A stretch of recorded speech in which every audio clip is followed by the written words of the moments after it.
Hi, everybody.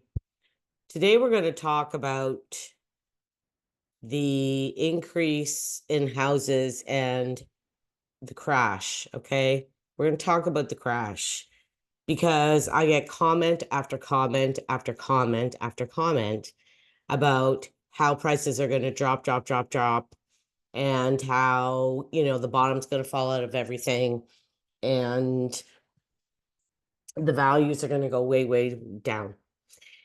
Now, I'm going to show you a graph since 1987, okay? 1987. And we're going to talk about this, the whole philosophy and the economical implications of how or why you think this could happen won't happen, okay? So this is a graph since 1987.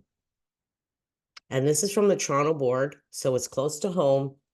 And it's showing single family residential average dollar price since 1987.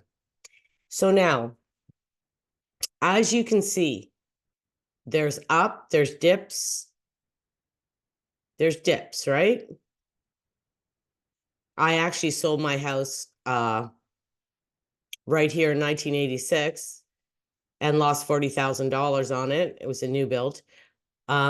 So there are dips that happen, okay? So it can go up and it goes down. The thing is, over time, even in a 5-year span, when it was low in 1996, by 2001, it had increased. So if you buy something and you're going to hold it, or you can hold it, it is always going to go up. As you can see, since 1987, it's still on an upward trajectory. Now, could this go down to here and drop a bit? Sure. In 2023, sure, it could have. Like, they haven't put the stats in here for 2023 yet. But could it go down a little bit and down a little bit and then up again? Yes. You see the little dips here. There's a little dip here. And then it goes on an upward trajectory. Then it goes on a big upward, then a dip. Right? So what I'm trying to say is, in the long range, over the long term, if you can hold something, it's always going up. So you might see a dip if you will need to sell in 1 year or 2 years. There could be a little kerfuffle. But did you see anywhere there that it plummeted? No. And there's 2 reasons for this. Okay? CMHC is the Canadian Mortgage Housing Corporation that insures mortgages under 20%. Who do you think owns CMHC? The government does. So do you think the government is going to allow all these values of these homes to go below what they've insured? You think they're not going to try to make sure that they keep the market level? Because they've insured those mortgages to protect the bank. So if you owed $500,000 and your house was now worth $400,000, you'd walk. Or it was now worth $300,000, people, and you only have $50,000 into it, or not even, people were walking away, right? That's what happened in Florida. That's what happened in all different kind of countries and different places at different times of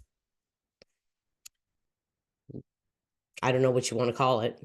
But it has happened in different places. But different places don't have CMHC like we do in Canada, where the government's actually insuring the money to the bank to protect the bank. And the other thing with that is, in the 70s and 80s, CMHC was there, but very, very limited, certain people. It wasn't a widely available thing for most people. Now, everybody has it. I have it, because if you don't put 20% down, it's automatic, whether you want it or not. So the government is insuring all of the money in these mortgages to the bank. So, you know, they're not dumb. They're not going to have to pay out all these claims, and there's lots of them, okay? Millions and millions, probably trillions of dollars. The next thing, building costs are huge, right?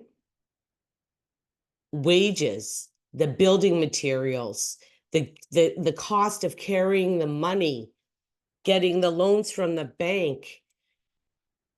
You cannot sell houses. Builders aren't going to sell houses below what it's costing them to build them.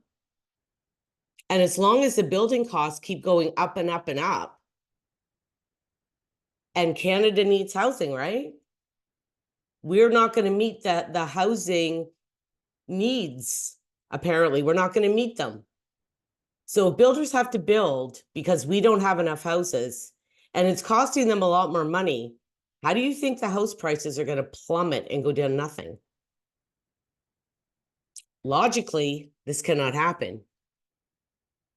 The government won't let it happen because builders wouldn't build. We still don't have enough houses, and they'd have to pay off the bank. You know, real estate's still a safe bet in the long run. Now, I even tell clients, and my clients can attest to this, if you have to sell next year, I can't guarantee it. If you can hold it till a market does an uptick, then you're good. Nobody can guarantee 1 year to the next. As you saw on the chart, there were dips. There are dips. Is it a plummet? No, there's dips. So as long as you have the ability, like I had a client buying a 1-bedroom and I said, hey, you guys are young. You're probably going to have a kid in a couple of years. Why don't you buy a 2-bedroom just in case? We don't know what the market's going to do. If the market's crappy, you know, and you can't get your money back out, buy something with 2 bedrooms. And then at least if you had to stay another year or two, you could. The market isn't going to nothing or to huge decreases. It can't, okay? It can't. If you like my stuff, hit the like, hit the subscribe, drop me a comment. I'm sure I'll get lots of comments on this.